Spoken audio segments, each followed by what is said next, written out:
आए हुए सभी व्यक्तियों को सूचित किया जा रहा है कि घाट के गहरे पानी में कोई भी ना जाए। अभी अभी सूचना मिली है कि एक व्यक्ति गहरे पानी में डूब गया है।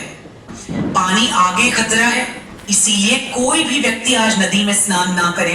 तो यह बात जैसे ही बहू ने सुनी तो वह दौड़ी दौड़ी आई कि न जाने आज कौन डूब गया। जैसे ही वह जहां पर पूजा हो रही थी वहां पर पहुंचती है तो देखती है कि उसकी सासू मां दहाड़ मार मारकर रो रहे। तब उसे पता चला कि उसका पति अब इस दुनिया में नहीं रहा, तो उसे बहुत ही गहरा सदमा लग गया। वह भी जोर जोर से चीखने और रोने लगी। पागलों की तरह वह लोगों के पूजा पाठ के सामान को उठा उठाकर फेंकने लगी।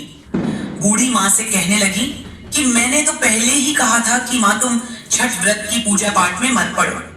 यह सब ढोंग है, अंधविश्वास है। आपने मेरा कहना नहीं माना। आपकी वजह से आज मेरा पति मुझसे दूर चला गया है। इस तरह वह अपनी सासू माँ को भला बुरा कहने लगी और साथ ही छठ माता को भी कोसने लगी। इस घटना को देखकर वहां खड़े सभी लोगों की सांसें रुक गई। सारे लोग आपस में बात करने लगे कि बेचारी के साथ बहुत ही बुरा हुआ। मन ही मन सभी लोग छठ माता को पुकारने लगे। कहने लगे कि हे माँ, आज इस बुढ़िया माई की पुकार सुन लो, इसे इसका पुत्र लौटा दो। तो छठ माता तो बहुत ही दयालु है। वह अपने भक्तों को कभी भी निराश नहीं करती है, कभी भी उन्हें बेसहारा और उदास नहीं छोड़ती है।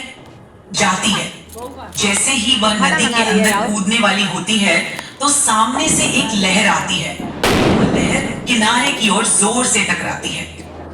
उसी लहर में उस बूढ़ी माँ का बेटा भी बाहर निकल आता है। तो इस दृश्य को देखकर वहां खड़े सभी लोगों की आंखें खुली की खुली रह जाती हैं। सबकी आंखों से खुशी के आंसू बहने लगते हैं। अपने बेटे को सकुशल देखकर बूढ़ी अम्मा जोर जोर से रोने लगती है और बहू भी अपनी खुशी के आंसुओं को नहीं रोक पाती। तभी बादलों की गर्जना के साथ एक आवाज आती है। आकाशवाणी होती है। आकाशवाणी में छठी माता कहती है कि मेरी पुत्री में किसी का भी अहित नहीं करती हूँ। मैंने तुम्हारी आंखों से अज्ञान का पर्दा हटाने के लिए तुम्हारे पति को पानी में डुबाया था। मैं तो सदैव अपने भक्तों की रक्षा करती हूँ। इस कलयुग में जो भी भक्त मेरी सच्चे मन से पूजा करता है, मैं उसकी सारी मनोकामनाएं पूर्ण करती हूँ। तूने अपनी सास की पूजा और व्रत मजाक बनाकर अच्छा नहीं किया। तो यह सुनकर बूढ़ी अम्मा की बहू छठी मैया से माफी मांगने लगती है और कहती है कि हे माँ, मुझसे गलती हो गई। आज के मैं भी अपनी सासू माँ के साथ छठी मैया का व्रत बड़े ही श्रद्धा भाव से किया करूँगी। मुझे क्षमा कर दो, अज्ञानता वश मुझसे बहुत ही बड़ी गलती हो गई। तो यह सब कुछ देखकर वहाँ खड़े सभी लोग आश्चर्यचकित होते हैं और फिर माता के नाम का जयकारा लगाने लगते हैं। तो यह सब कुछ देखकर बूढ़ी अम्मा बहुत ही खुश होती है और अपने बेटे और बहू के साथ खुशी खुशी छठ माता की पूजा करती है। उसके बाद बहू भी अपनी सास के साथ हर साल छठी मैया की पूजा और व्रत करना शुरू कर देती है। तो छठी मैया की कृपा से उसे भी पुत्र रत्न। इस तरह वह बुढ़िया और उसका परिवार छठी माता के पूजा पाठ से सुखी और संपन्न हो जाता है। बोलो छठी मैया की जय।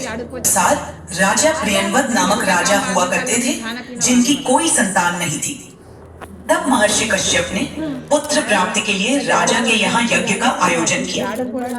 महर्षि ने यज्ञ आहुति के लिए बनाए गई खीर को प्रियंवद की पत्नी मालिनी को खाने के लिए कहा। खीर के प्रभाव से रजा और रानी को पुत्र तो हुआ, किंतु वह मृत था। प्रियंवद पुत्र को लेकर श्मशान गए। Taco Bell, big body bowl, fierce flavors, Mexican paneer, में प्राण त्यागने लगे। उसी समय भगवान की मानस पुत्री देवसेना प्रकट हुई। उन्होंने राजा से कहा कि सृष्टि की मूल प्रवृत्ति के छठे अंश से उत्पन्न होने के कारण मैं षष्ठी कहलाती हूँ। माता ने राजा को अपने पूजन का आदेश दिया और दूसरों को भी यह पूजन करने के लिए प्रेरित करने को कहा। राजा ने पुत्र इच्छा से देवी षष्ठी का व्रत किया और उन्हें पुत्र रत्न की प्राप्ति हुई। जिस दिन राजा ने यह व्रत किया था, उस दिन कार्तिक शुक्ल शुक्ल षष्ठी तिथि थी। तभी से छठी मैया के पूजे जाने की परंपरा आरंभ हुई। एक दूसरी कथा के अनुसार महाभारत काल में कुंती पुत्र कर्ण को दानवीर माना जाता था। कर्ण सिर्फ माता कुंती के ही नहीं अपितु सूर्य देव के भी पुत्र थे। सूर्य देव की कर्ण पर विशेष कृपा थी। कर्ण नियमित रूप से प्रातः काल उठकर सूर्य देव को अर्घ्य दिया करते थे। तभी से एक पर्व के रूप में सूर्य अर्घ्य की परंपरा का आरंभ हुआ। इसके अलावा कुंती और द्रौपदी के भी व्रत रखने का उल्लेख ग्रंथों में मिलता है। ऐसा कहा जाता है कि द्रौपदी के छठ पूजा करने के बाद ही पांडवों को उनका हारा हुआ राजपाट वापस मिल गया था। मार्कंडेय पुराण में इस बात का